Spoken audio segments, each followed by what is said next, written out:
This is only my fourth COP, and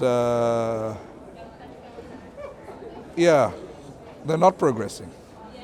I think the loss and damage fund being approved was a ploy to set people up to say that we've got a big win. But as we can see from the commitments, it's not nearly enough. Pledges are pledges, and we've seen the fact that with the context of the adaptation fund, that there's a lot of pledges that get made, but not enough money comes in. And if we can't do that for the adaptation fund, which is much lower, I'm always practical and pragmatic about how much will actually come in the 400 billion a year that they're looking at, and also who gets to access those funds. As I've said earlier, it's about ensuring that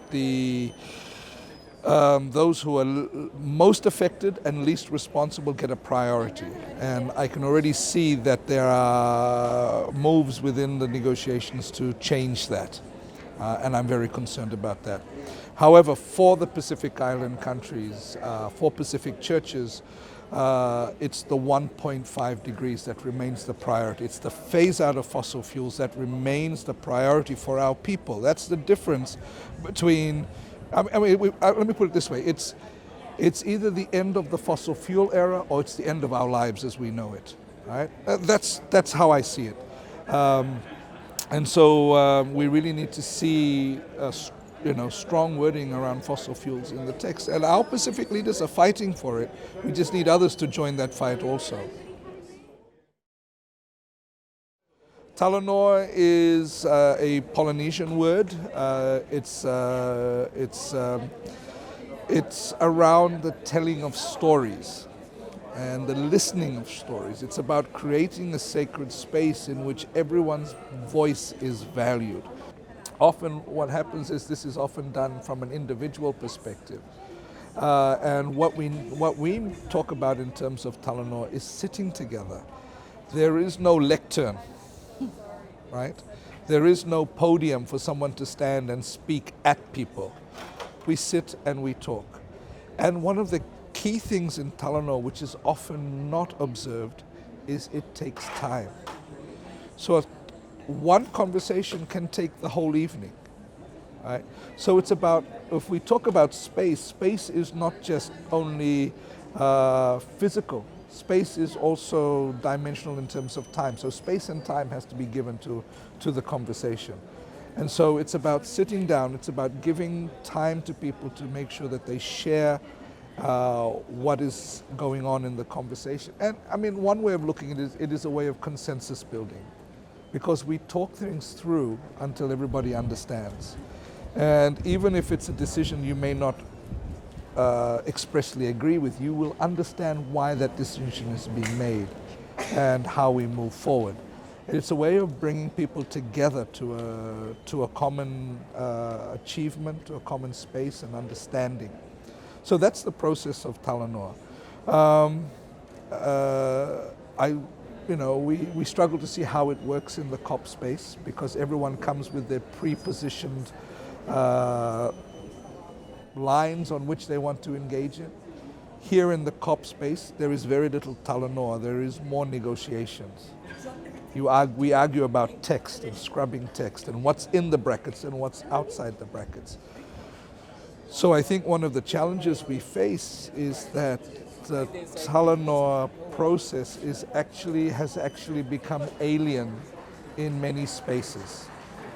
But if we look, it is the way in which many communities used to do decision making, and and not just formal communities. Anytime people are put together and confronted by a situation, people sit down and they share their ideas. I mean, it's like brainstorm with more spirit in it or something like that. Because and everybody's idea is worth reflecting on. So you have the deep speaking of truth. You have the recognition of the power of that truth. You have time and space for reflection around that, And if you don't finish today, you pick it up some other time. The one ask that we have in common from the Pacific churches is this: 1.5 to stay alive. That's the common message. We can discuss loss and damage, adaptation till the cows come home, how much is enough and what's the process. But unless we do this, people are just going to keep paying and paying and paying. And we're at the forefront of climate change, but everyone else is going to follow.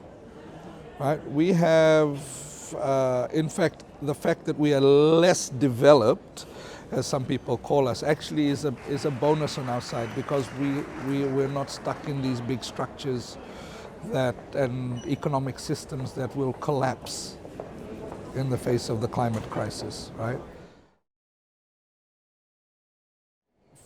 To the churches of the United States of America, or the churches in the United States of America, what we're fighting for right now is nothing less than the just transition that the world needs to move away from fossil fuels. It's been really heartening to see faith communities sign up to the Fossil Fuel Non-Proliferation Treaty. We now have, at this COP, we're currently, as I speak, at 11 countries that have signed up to the Fossil Fuel Non-Proliferation Treaty. Only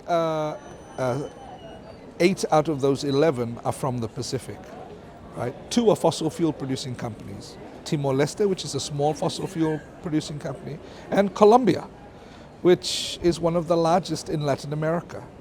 They have experienced, in the words of their president, in the words of their foreign minister and the minister of environment, this is a country that has experienced, or leadership, political leadership, that has experienced the ecological conversion, recognizing that yes, their people are actually suffering from climate change.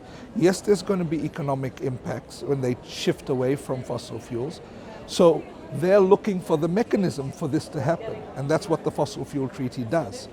And so we need to start putting pressure on our governments to make that change. And considering the number of people in leadership in all levels of government and community in the United States that profess to be people of faith, profess to be Christians, this is the core. You are your brother and sister's keeper. And if you say we are your brother and sister, or even if you don't want to be our brother and sister and we are your neighbor, what does it mean to love your neighbor? What does it mean to be your brother and sister keeper? And if you're asking us what we think and what we want, or what we need, it's the 1.5 to stay alive. It's the call to join the Fossil Fuel Non-Proliferation Treaty.